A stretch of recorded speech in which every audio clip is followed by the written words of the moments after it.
Ladies and gentlemen, good morning. Welcome to lecture number 10 of our Understanding International Relations lectures. We will have a look today at the re-emergence of the liberal tradition, the liberal approach in the discipline of international relations under the specific forms of the democratic peace, a theory which is a middle range theory, and neoliberalism, which is grand.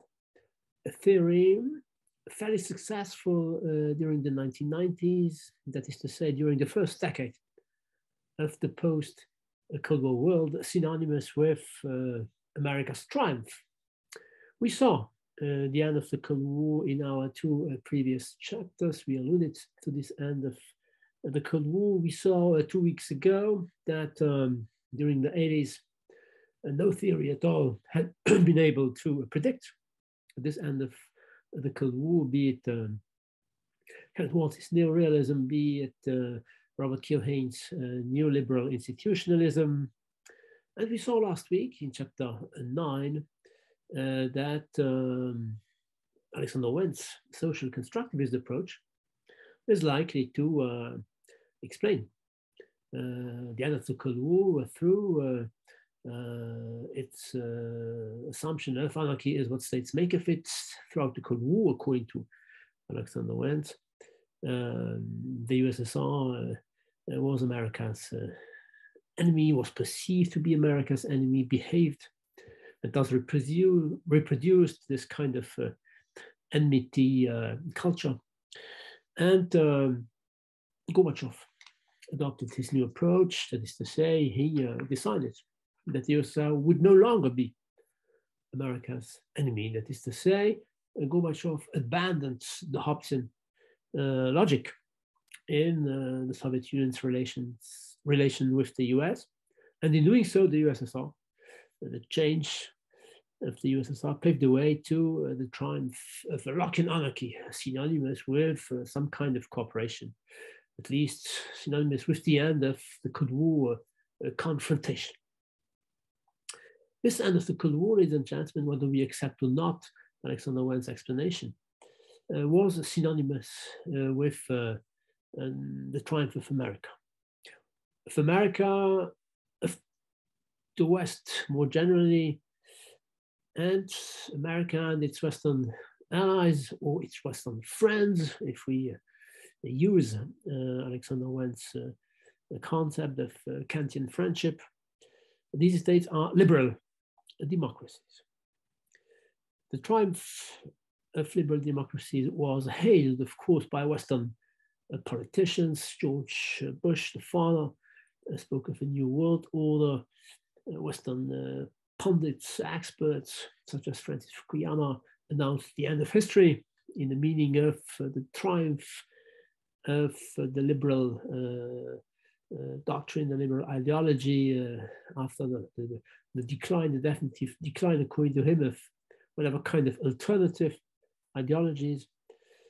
And the triumph of Western liberal democracies was also analyzed scientifically or academically in social science disciplines.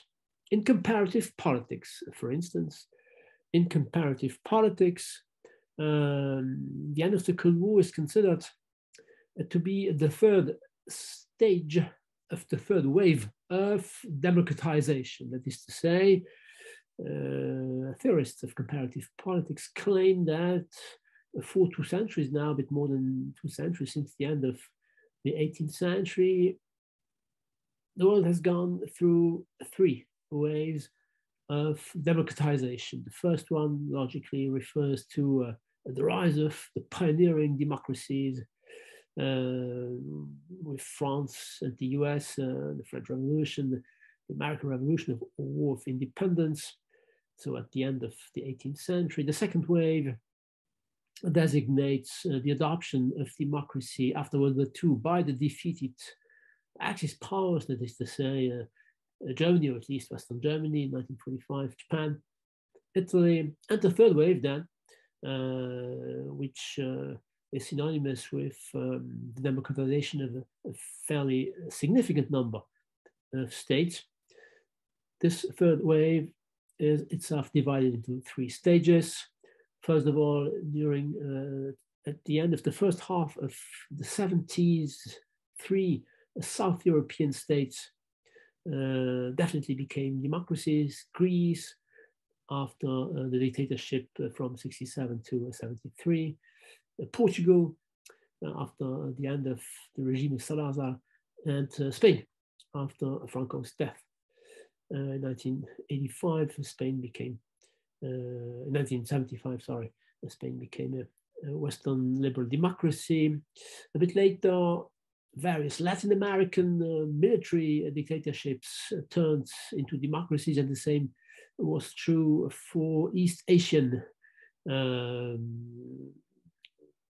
autocracies that gradually became democratic, South Korea, Taiwan, etc. And last but not least, the third stage within this third wave is precisely the adoption of democracy by the former communist states in Eastern and Central Europe.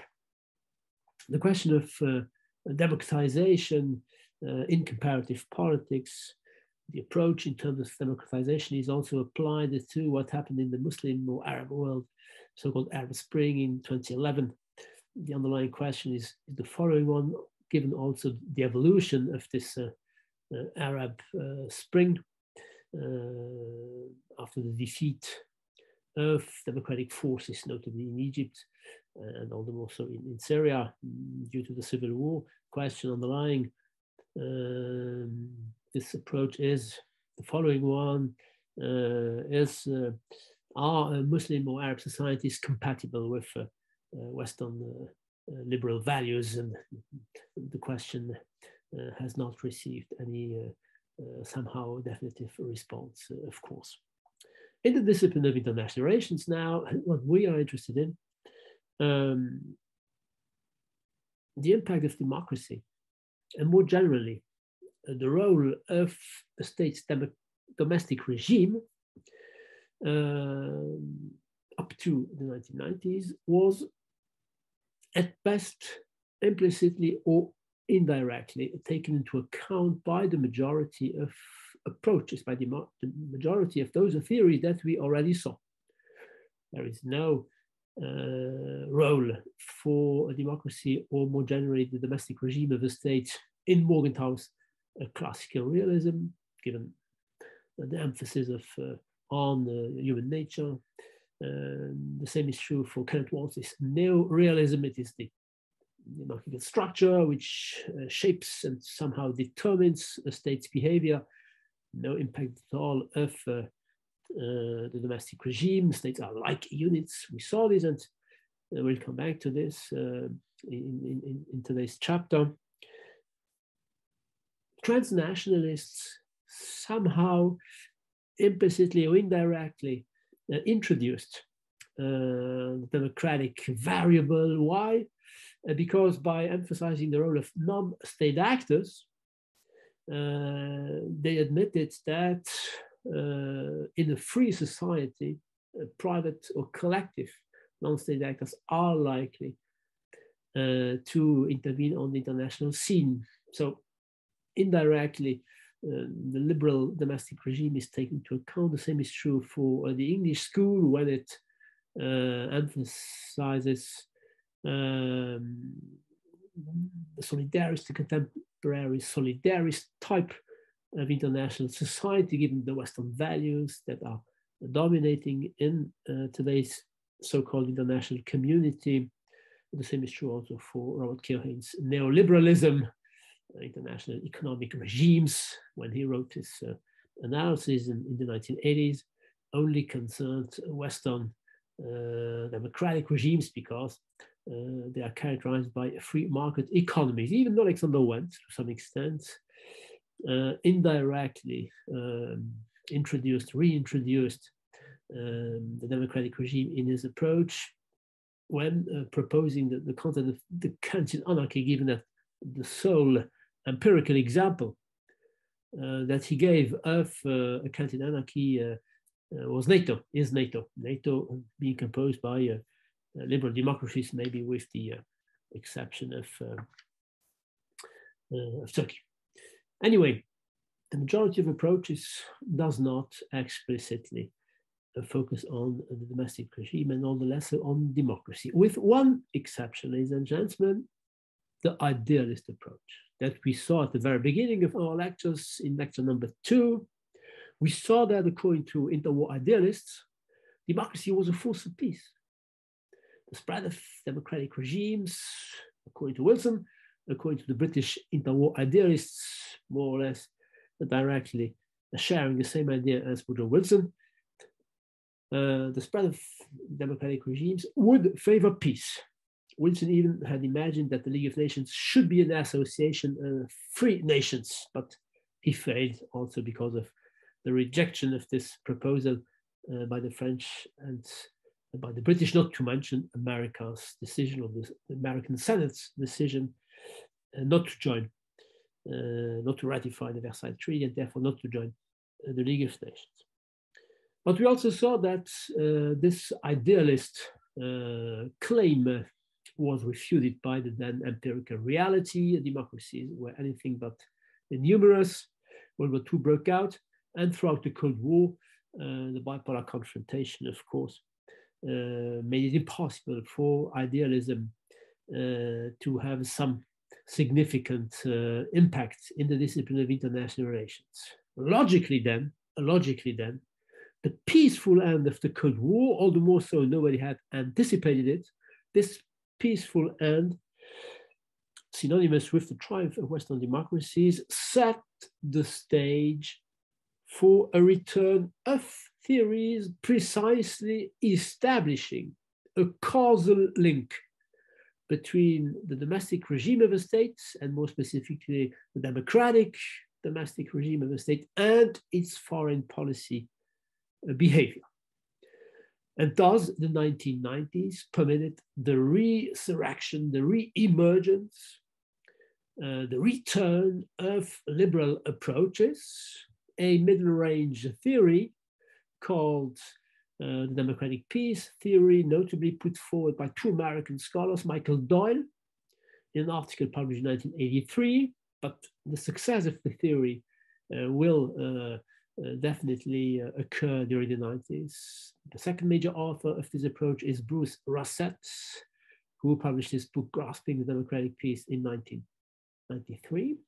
And in today's class, we will also see the success of Andrew Moravcsik's new liberal approach, based on his article of 1997, taking preferences seriously, a liberal theory of international politics, a liberal theory of international politics. His approach will be called new liberalism, not to be confounded with neoliberalism that we saw in chapter 8. So let's have a detailed look at these two theories, the middle range theory called democratic peace theory, and the grand theory, the liberal theory of international politics. You may see that the subtitle of Moravcsik's article, A Liberal Theory of International Politics, is a direct allusion to Kenneth Waltz's theory of international politics. He is eager to propose an alternative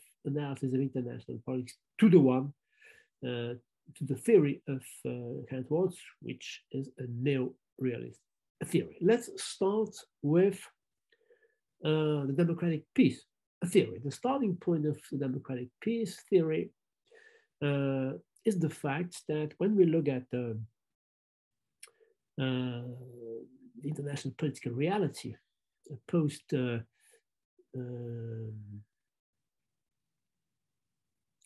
World War II, what do we see? We see that the number of democracies has been steadily growing. According to different quantitative researchers, there were 3 democracies at the very end of the 18th century, the US, France, and Switzerland, as far as I remember, the 3. 8 countries were considered to be democracies in the 19th century, during the first half of the 19th century. The number climbed to 13 in the second half, to 29 in the first half of the 20th century, to 54 at the eve of the end of the Cold War, the end of the 80s. Nowadays, the American think tank Freedom House considers 83 states out of 193 to be free states. This is the term the think tank uses to designate what we may call liberal democracy. So there is a growing number of democracies. First empirical statement. Second empirical statement, the number of international wars, of interstate wars opposing two independent states. The number of interstate wars is steadily diminishing since 1945. And this is all the more so significant since the number of states has been increasing. There were 51 founding members of the UN in 45. There are nowadays 193 nation states. More states and a smaller number of wars, which means that there are, relatively speaking, lesser and lesser wars, smaller number of wars for 2 or 3 generations now. And a third empirical statement that researchers made, when we look at the different states involved in the wars, and when we look at their domestic regime, what do we see? We see that wars that occurred since 1945 either opposed non-democratic states among one another, or democracies to non-democracies. But there is absolutely no example of democratic states going to war against one another. If you look at the list of international wars that broke out since 1945, examples of wars opposing non-democracies or autocratic regimes among one another. Examples would be the war opposing Ethiopia to Somalia during the Cold War, the Soviet invasion, of course, of Afghanistan, 1979, the war opposing Iraq to Iran. Since the end of the Cold War, the examples that we can give is Ethiopia opposed to Eritrea, the so-called First African World War, the war opposing nowadays Saudi Arabia in Yemen to the guerrilla of the Houthis supported by Iran. There are examples of wars opposing democracies, Western liberal democracies to autocratic states. America's war against North Korea in 1950, America's war against Vietnam, UK's war against Argentina for the control of the Falklands, which the Argentinian calls the Malvinas. And during the post-Cold War, since the end of the Cold War, we'll come back to this, Western liberal democracies were involved in 7 wars they either launched or they got committed in. No example, and this is what I would like you to remember, no example of wars opposing democracies against one another. Once this empirical statement was made, well, the researchers concerned could not but ask the following question. Well, is there a kind of zone of democratic peace? That is to say, have democracies been able, have liberal democracies been able to establish a zone of peace among themselves, despite the kind of state of war, to use the realist expression, that goes on prevailing in all the other interactions on the world political scene? To put it differently, is it possible that Waltz, when he says that all the states are like units, is it possible that Waltz is wrong, since democracies, when dealing with one another, behave peacefully? There is no risk of war breaking out among democracies. At least there is no example of a war in the past opposing 2 or more than 2 democracies. The theoretical approach that asked these questions, ladies and gentlemen, and that proposed a positive, that proposed an explanation to why democracies do not go to against one another. This approach has been called the democratic peace theory, and it is associated, as I already said, to Michael Doyle and to Bruce Russett. So let's have a look at the two analyses concerned. First, Michael Doyle, who has a kind of a philosophical education. He's directly inspired by Immanuel Kant's Perpetual Peace sketch. We'll come back to this essay a bit later. According to Michael Doyle, this is what he wrote in 1983, liberal states are different. They are different from non-liberal states, which amounts to saying that states are not like units as claimed by Kant was. Why are they different? Well, they are different because they are indeed peaceful on the one hand, but yet they are also prone to make war. They regularly resort to violence. So they are peaceful. Why? Because they are capable of achieving peace among themselves. And they are prone to go to war against non-republics, against non-liberal regimes, against autocratic regimes. And Michael Doyle goes a bit further. He tries to account for the reason why this is the case and why there is a different behavior of democracies depending on whether they are interacting with other democracies or with non-democratic autocratic states. They are capable of achieving peace, first of all, among themselves. Well, because they are capable of appreciating the international rights of foreign republics. That is to say, by definition, republics or democracies, liberal democracies, are based on human rights. They respect the basic human rights of their own population. And therefore, they have no reason to go to war against other democracies, which also by definition respect their own citizens. Autocracies, however, do not respect the basic human rights of their own populations or of a significant part, a significant minority of their populations. And therefore, sometimes liberal democracies are tempted to do what? Well, to protect and to promote, even forcefully, the respect of human rights in those states that do not respect the basic human rights of their own population. That is to say, democracies, liberal democracies, sometimes are tempted to interfere militarily in non-democracies, accused of violating massively basic human rights of their own populations. And therefore, wars regularly break out, opposing democracies, liberal democracies, to non-democracies. If we have a look at the examples of wars fought by liberal democracies since the end of the Cold War,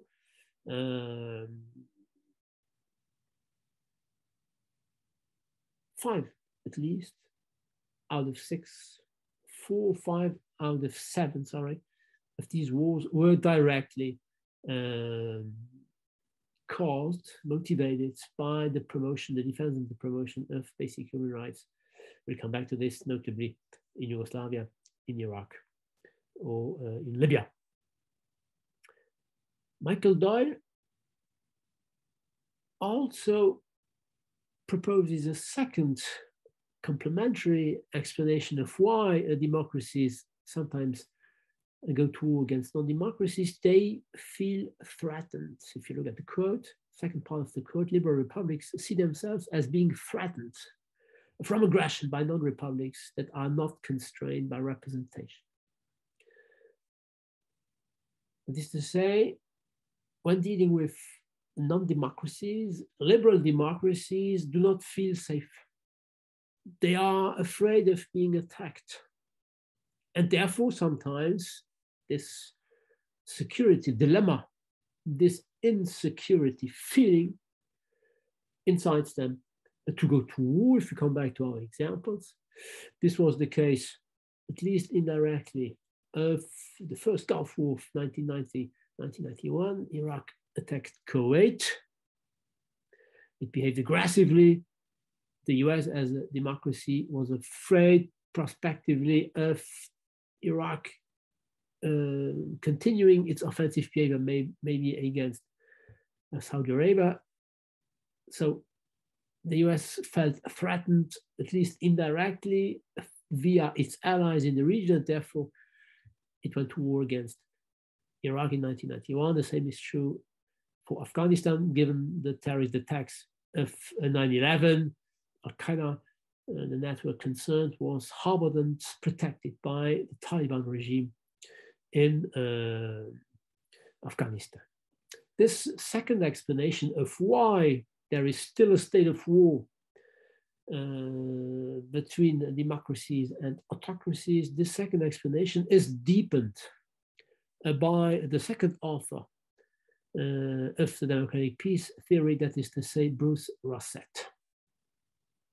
Bruce Russett, in his Grasping the Democratic Peace book, published 10 years after Doyle's original article, Russett is interested in looking for the origin of democratic peace. That is to say, he is interested in finding a response to the question, since when do democracies resolve their conflicts peacefully? Conflicts in the meaning of divergent interests or aspirations. So he goes back in history, and what did he find? He found out that the origin of democratic peace can be found at the end of the 19th century, when two crises broke out, opposing two democracies, and these two crises were resolved peacefully. They did not escalate into a war. The first one was the Venezuelan crisis in 1895-96. Venezuela at that time was an independent Latin American state, just as it still is now, of course. And its immediate neighbor in the east was the then British colonial territory of British Guiana. There was a border conflict between the two. And this border conflict almost escalated into a war. In the case of a war opposing Venezuela to the British, Venezuela was bound to lose. It was weaker than the then prevailing British Empire, which still was the hegemonic power at the end of the 19th century, the most powerful nation on earth. So what did the Venezuelans do? They appealed to the US. Please help us. On behalf of the Monroe Doctrine. Remember, the US, James Monroe, the president, had announced in 1823 his famous doctrine, America to the Americans. The Europeans should not intervene in America, in Latin America, in the Western Hemisphere. So there was a risk of a war opposing no more merely Venezuela to the British, but Venezuela and the US to Great Britain. That is to say, there was a risk of a war opposing two democracies, the US to the UK. This war was avoided. The two liberal democracies, the US and the UK, were able to find a peaceful solution, and ever since then, the special relationship, the so-called special relationship, characterizes the American-British relationship. No war, peace was possible. The same result of the crisis occurred 2 years later in 1898, the Fashoda crisis opposing the UK to France. Fashoda in Africa, in the territory of today's Chad, very close to Sudan. The two colonial armies of the French and the British met. Why? Because the French were eager to establish a continuous French empire from Senegal on the western African coast to Djibouti on the eastern coast, and the British were eager to establish a continuous colonial British territory from Cairo in Egypt to Cape Town in South Africa. So the two armies met close to the town of Fashoda, and there was a risk of a war breaking out. This, however, was avoided. No war broke out. A peaceful solution was found by the then British and French governments, and ever since then, the French-British relationship is characterized by what the French, but also the British call entente cordiale. So two crises,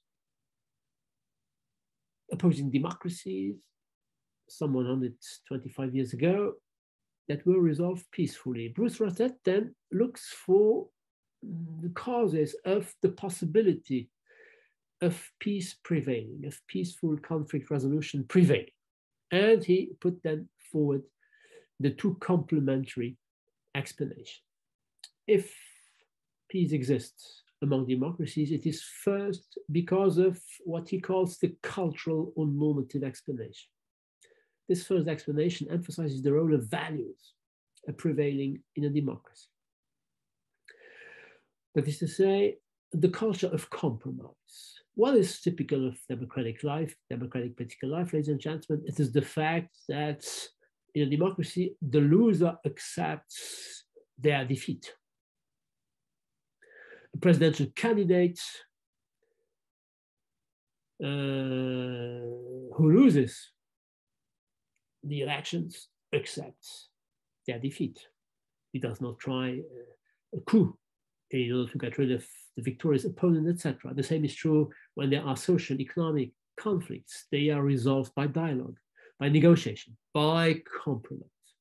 So compromise characterized the domestic political life within a Western liberal democracy. Imagine now two democracies having a conflict in the first strict meaning of divergent interests or aspirations. The first democracy is accustomed to practice the culture of compromise. The second is also accustomed to practice a compromise. The first knows that the second practices compromise. The second knows that the first practices compromise, and the first knows that the second knows that the first practices compromise, etc., etc. To put it differently, when a democracy is involved in a conflict opposing it to another democracy, well, it can bet on a peaceful resolution, given the shared practice of peaceful conflict resolution. And of course, this is not true when a democracy is involved in a conflict with an autocracy, with a dictatorship, because there is no such culture of compromise in a dictatorship. In a dictatorship, opponents are jailed, if not physically eliminated. So an autocracy does not practice compromise in its own domestic political life. When then a democracy is involved in a conflict opposing it to the non-democracy, it cannot bet on this autocracy practicing spontaneously a dialogue, looking for compromise. That is to say that democracy cannot exclude the risk of a war. And sometimes this risk indeed escalates into a war. Therefore, sometimes wars oppose democracies to non-democracies. First explanation. Second explanation, called structural or institutional explanation. This second explanation refers to the institutional constraints that characterize the decision-making process in foreign policy in a democracy. Imagine a democratically elected president or chancellor or prime minister considering, should I go to war or not? Before launching their war, such a democratically elected government or statesman or stateswoman must persuade the public opinion that war is the only policy possible. The statesman concerned must convince the majority of the parliaments in order to finance the cost of the war.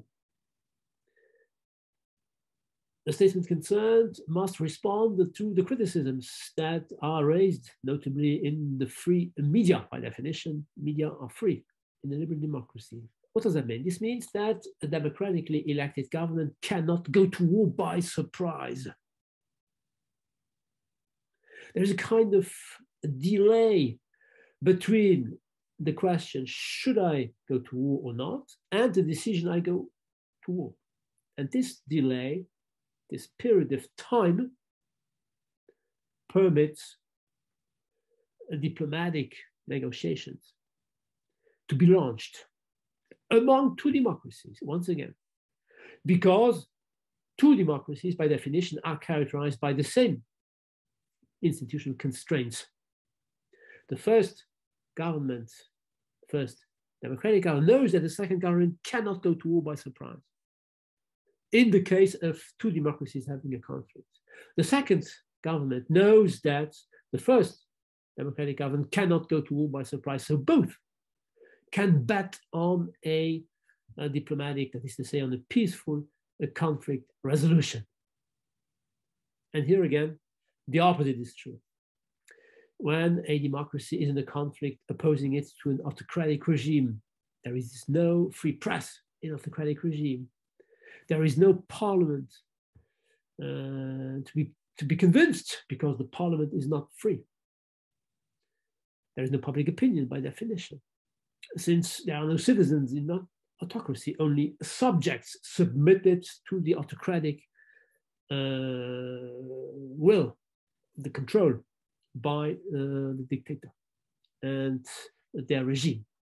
When then a government is in a democratic government, is in a conflict, is opposed in a conflict to a non-democratic government, it cannot afford to bet on a peaceful conflict resolution. It may be afraid of being attacked by surprise if itself it does not consider the possibility of going to war. And therefore, by definition, the democratically elected government ends up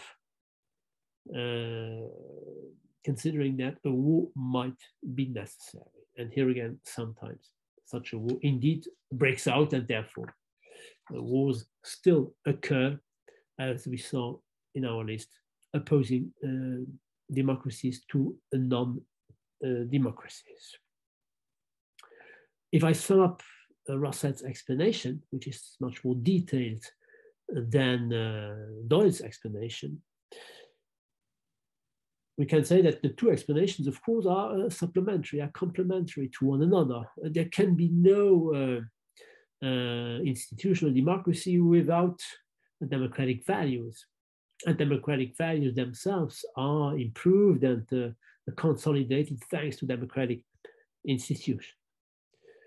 What's more, this is very important, Russett shows that democracies are not peaceful as such by definition. Since they go to war, they go on going to war against autocracies.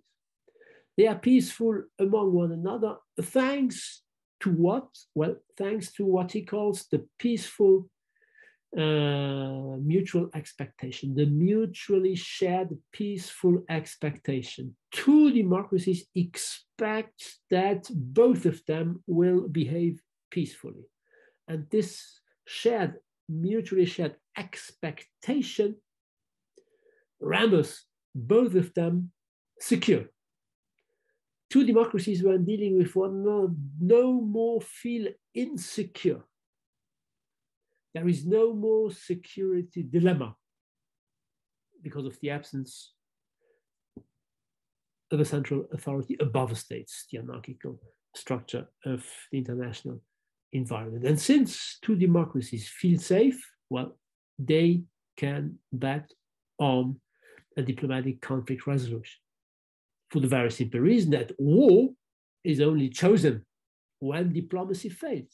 But as long as diplomacy has a possibility to find a solution, democracies give diplomacy a chance.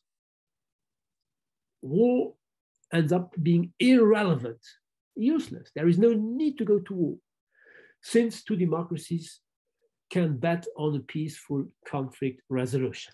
If then we combine the two explanations of Doyle and Russett, we can sum up the democratic peace theory in the following way. First, positively, the democratic peace theory puts forward one and only one claim, only one empirical statement. Democratic states are peaceful among one another in their mutual relationships, exclusively. This is the so-called dyadic nature of the democratic peace theory. And there are two explanations. Democratic peace exists because of the mutual respect of two democracies, since they share the same philosophical or political values, freedom, etc. This is Michael Doyle's explanation. And democratic peace is possible thanks to the mutually shared peaceful or pacific expectation that emerges in interaction among democracies. And this is Bruce Russett's explanation. And this theory can also be summed up negatively. The state of war goes on characterizing all interactions democracies have with non-democracies, and non-democracies have among one another. And there are explanations, of course, to this negative statement. Democracies go to war against non-democracies, either in order to impose their values upon them, this is Doyle's explanation, or because they are afraid of being attacked. They don't feel safe when dealing with non-democracies. This is Bruce Russett's explanation, according to which the security dilemma still exists among democracies on the one hand and non-democracies on the other hand, and all the more so among non-democracies. When two non-democracies deal with one another, there can be no peace if we accept this framework among two non-democratic states. This then is the democratic peace theory, very successful in the discipline of international relations since the end of the Cold War, since the beginning of the 1990s. It is successful since the 1990s, but this democratic peace theory had already been conceived of, at least indirectly, 2 centuries earlier, in 1795, by Immanuel Kant, in his short essay, Zum ewigen Frieden, the German title is Perpetual Peace, a sketch or essay. According to Immanuel Kant, the then existing international political situation, characterized by a state of nature, we saw this concept in previous chapters. According to Kant, the then existing international political stage was a never-ending state of war, because there was always a risk of wars breaking out. He wrote his essay in 1795, ladies and gentlemen, that is to say, during the wars of the French Revolution that were followed by the wars of the Napoleonic Empire. So it was anything but a peaceful period. So according to Kant, yes, what he was witnessing was synonymous with a state of war, but he believed that perpetual peace could be achieved. Perpetual peace is possible in a long away future. And in order for this perpetual peace to prevail in the future, 3 conditions had to be fulfilled. According to him, 3 criteria had to be met.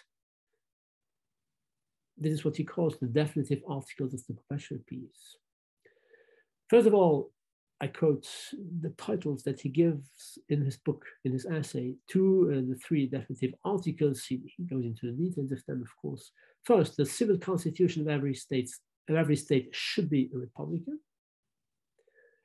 Secondly, the law of nations shall be founded on the federation of free states.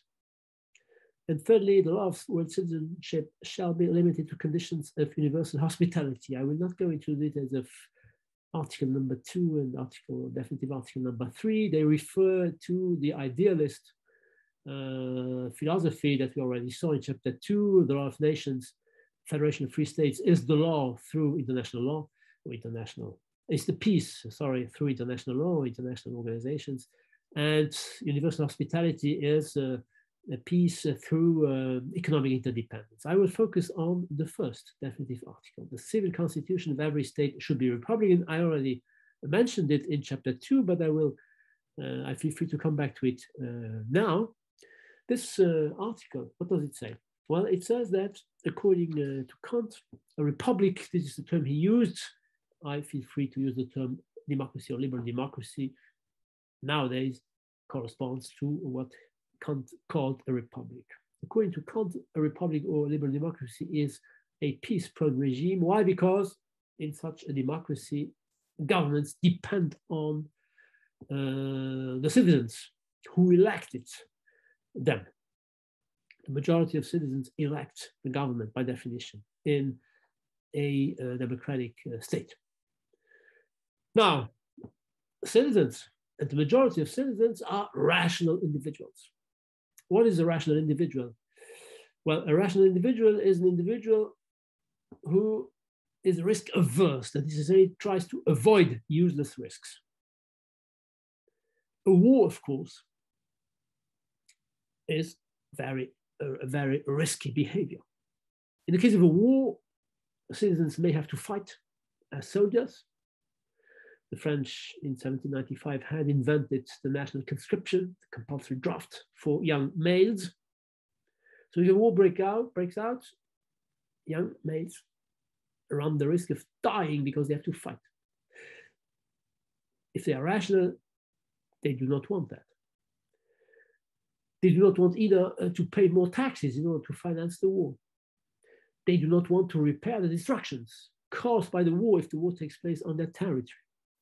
So, by definition, since the government is elected by the majority of rational citizens, and since the government must listen to the majority of citizens, a democracy as such should be peace-prone. And the opposite is true for an autocracy, for dictatorship, because the negative consequences of a war will not be borne by the autocrats, but by the subjects who have to submit to the arbitrary decisions of the dictator. To put it differently, ladies and gentlemen, Immanuel Kant was the first political thinker to establish a direct causal link between the domestic regime of a state and its foreign policy behavior. According to Immanuel Kant, a democratic regime is as such peace-prone. And an autocratic regime can be considered to be as such war-prone. To put it differently, Kant ascribed the foreign policy of a state to its domestic regime. And in doing so, he is at the origin of the democratic peace theory, though the democratic peace theory, we saw it, claims that democracies are merely peaceful among one another and not as such. So the Kantian original version of the democratic peace has been revisited and improved by contemporary theorists. But anyway, he is at the origin of the democratic peace theory. And he is also at the origin of nowadays new liberal theory of international politics. The new liberal theory of international politics proposed by Andrew Moravcsik in his article of 1997, which we will have a look now. According to Andrew Moravcsik, the first points that we have to take into account when analyzing international politics is that the major actors are not the states themselves, as claimed by realists, nor social classes, as put forward by Marxists or neo-Marxists, not even non-state actors, as asserted by transnationalists, but individuals. The fundamental actors in international politics are individuals and private groups.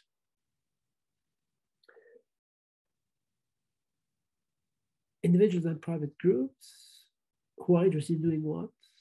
In satisfying their private, singular, personal interest. They are rational and risk averse, and they look for increasing their welfare, their property, their utility, their interest.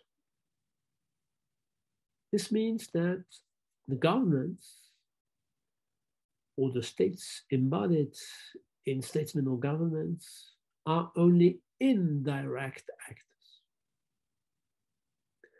Because governments are the mere, or states are the mere representatives of the different particular interests of the individuals that are living in the society.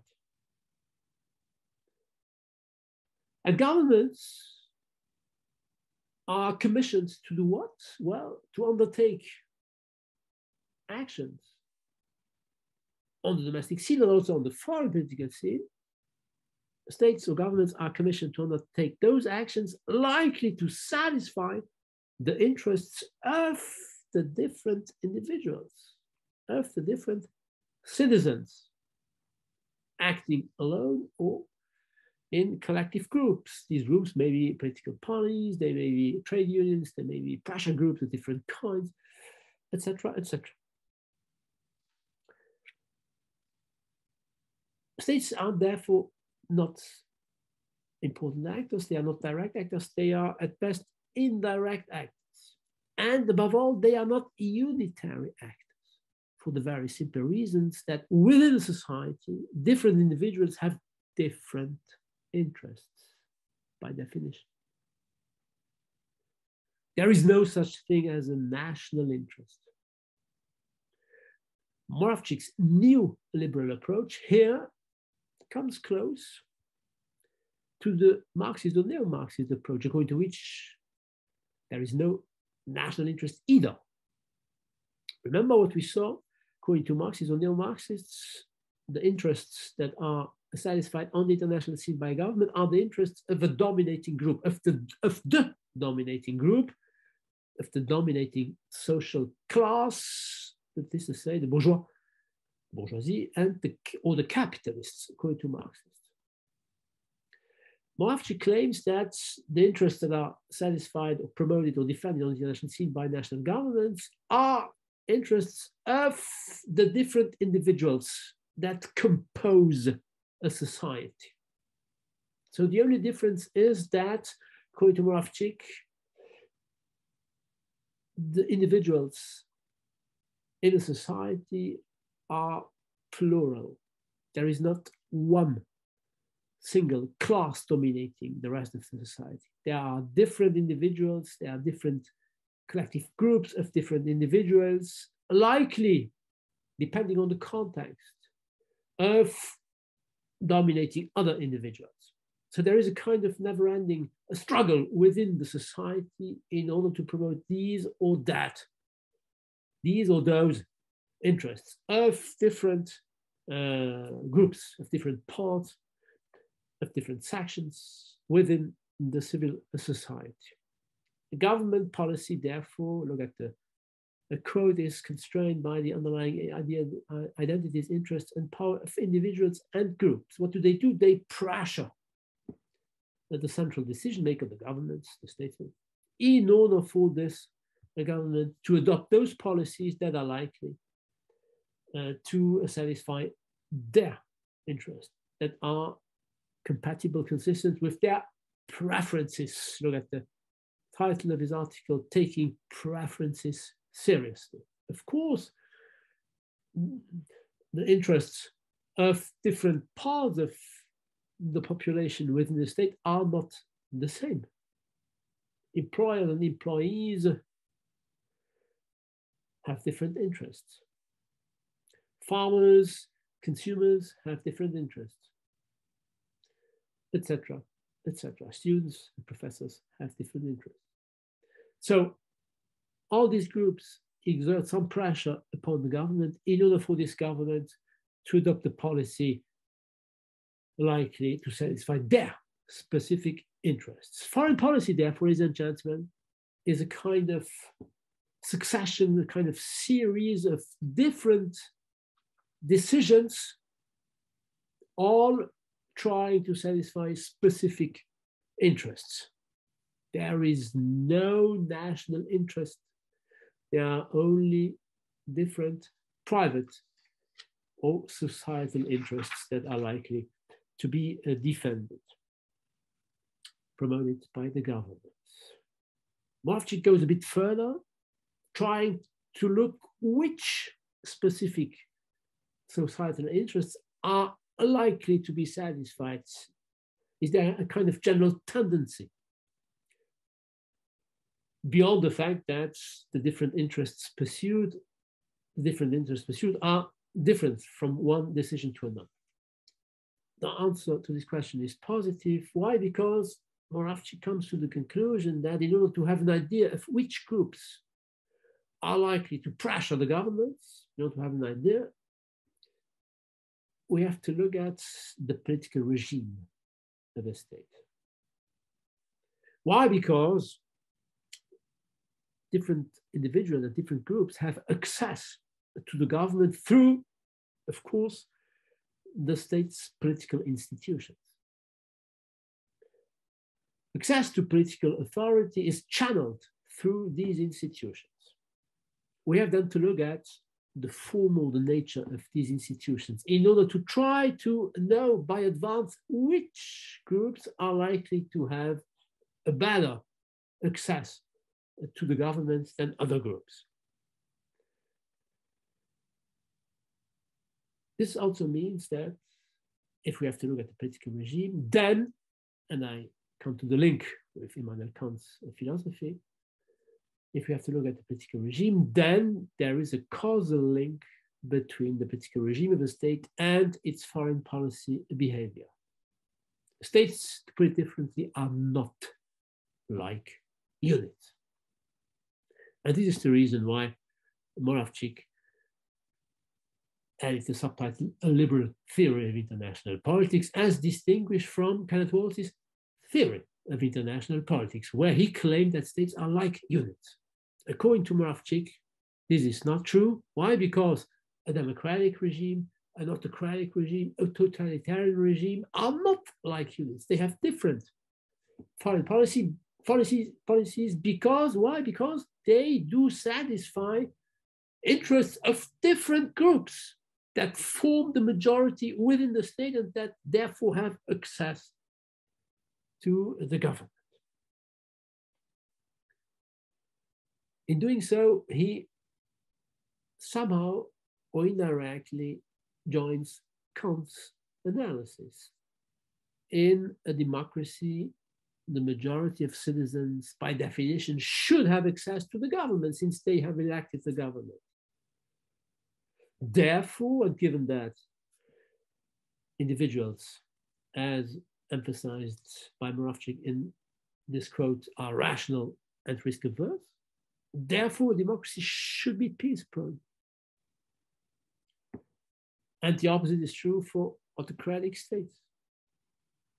At first sight, this is true, but there are exceptions. And here, Moravcik's analysis is very, very interesting. There may be exceptions to a democracy being more or less spontaneously peaceful. Why? Well, because sometimes when it comes to foreign policy decision, there are minority groups able to do what? Able to bypass the majority of rational, risk-averse citizens a priori hostile to go into war. There are exceptions to this rule when a small group called an imperial group or an imperialist group has an interest in the state waging a war. When this is the case, then democracies may behave aggressively. And Moravcsyk's liberal theory of imperialism once again comes somehow close to the Marxist, the neo-Marxist explanation of imperialism. Remember the structural imperialist theory or concept of Johann Galtung that we saw in our chapter 5. Structural imperialism permits to satisfy the interests of the dominating class in a state.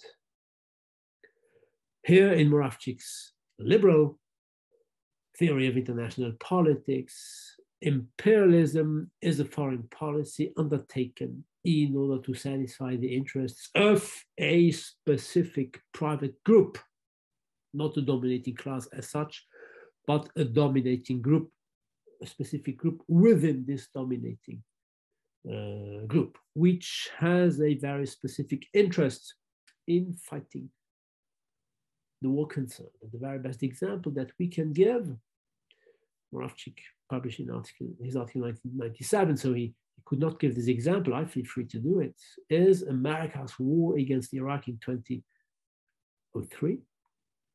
George W. Bush launched Operation Iraqi Freedom, despite no direct threat emanating from Saddam Hussein's regime.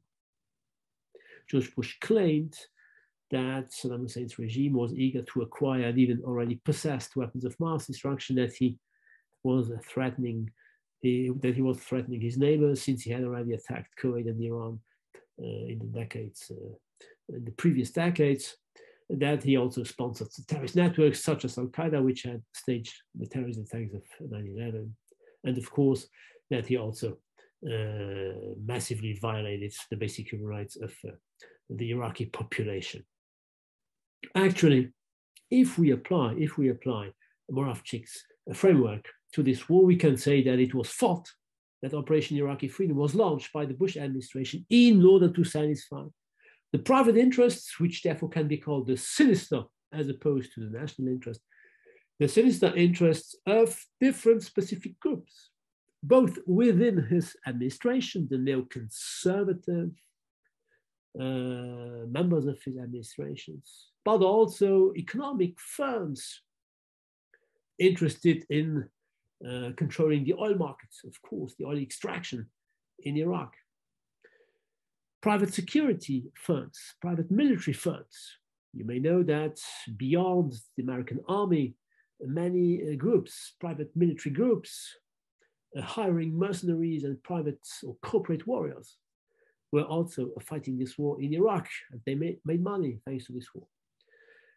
Different news media, different press, newspapers, etc., also made, and TV networks made a lot of money thanks to this war. So, if we accept this analysis, if we accept Moravcsyk's framework, we can explain that sometimes liberal democracies, though normally peace-prone, may pretty often, or may sometimes, go to war on the basis of the pressure exerted upon the government by specific minority groups who have a very concrete interest in waging such a war. Moravcsyk's analysis is also interesting in order to understand very contemporary policies. For instance, Trump's trade war against China. It can be explained, thanks to Moravcsyk's framework, because of the interest that some parts of the American population, notably workers of traditional industries, the steel industry, the car industry, etc., had in protecting their jobs by adopting a mercantilist or protectionist policy. That is to say, penalizing imports of goods produced in China. So a specific group of the American voters, citizens, or workers had an interest in Trump adopting this protectionist policy. The same is true for the European Union in the domain of immigration policies.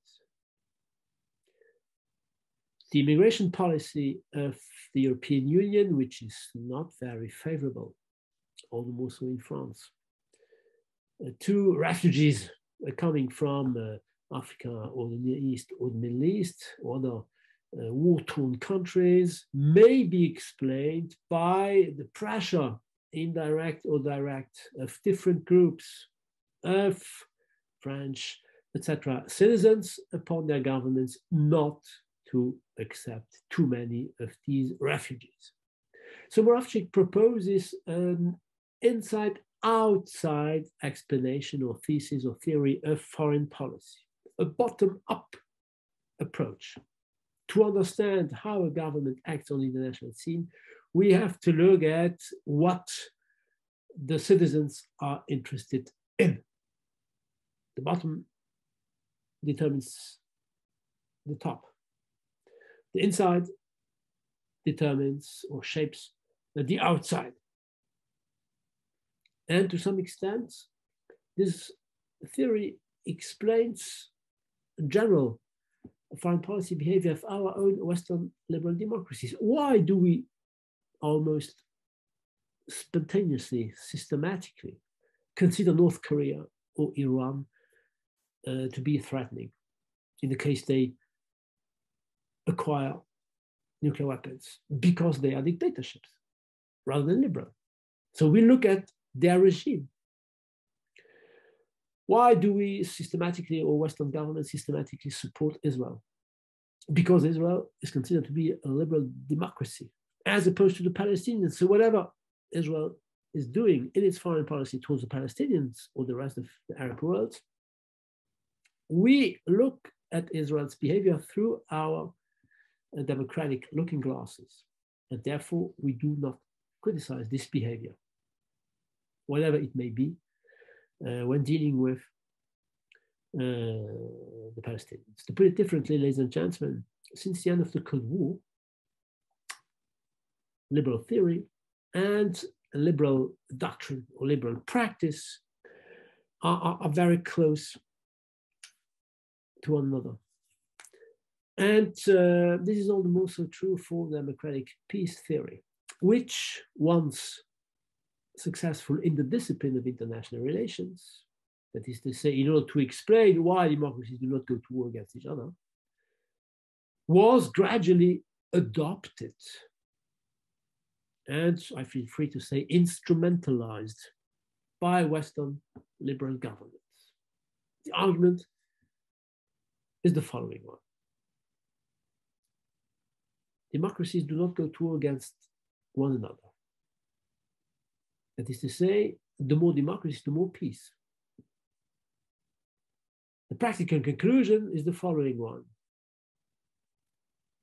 If we transform dictatorships into democracies, there will be more democracies, therefore there will be more peace. So if we want peace, we have to fight wars against non-democracies. And this is concretely what American administrations ended up doing, on the basis of the assumption, the more democracies, the more peace. The idea was conceived by the Clinton administration in the 1990s, in the so-called enlargement doctrine, which was his own and Anthony Lake's doctrine, the then Secretary of State. Look at what this doctrine claims, the successor to the doctrine of containment.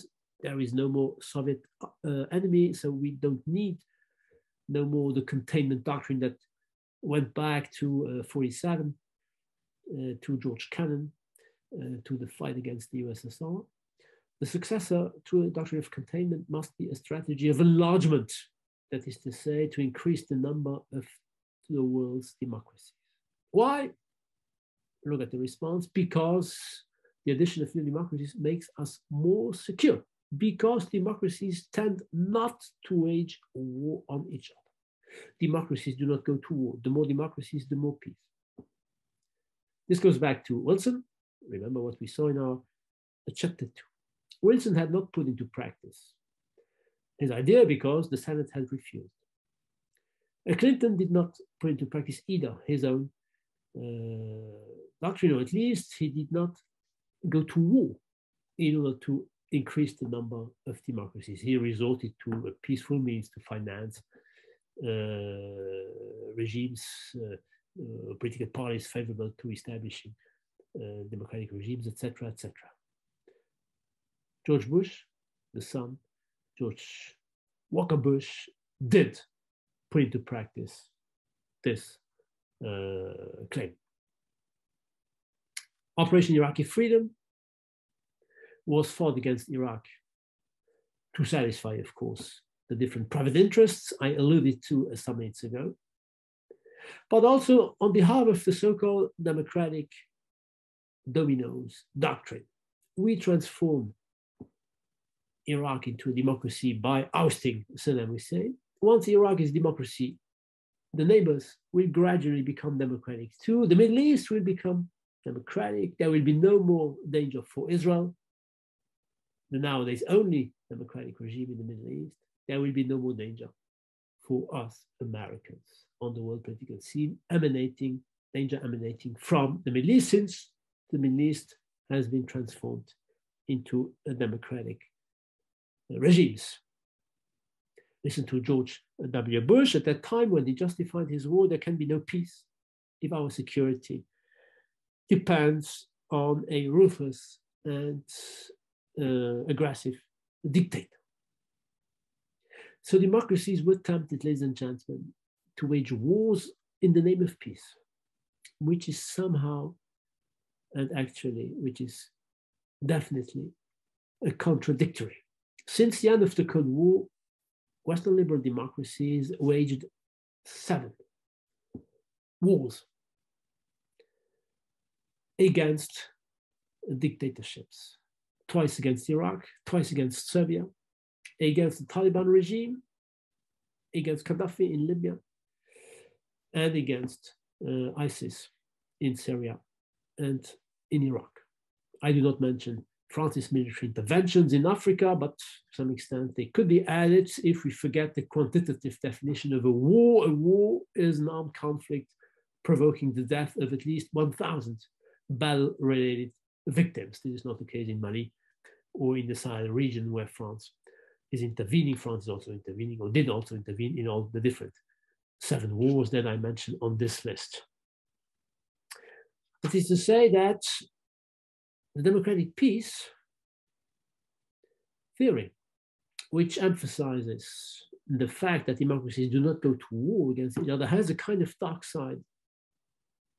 Yes, democracies do not go to war against one another, but at least during the last 2.5 decades, 3 decades, they have been tempted to go to war against non-democracies.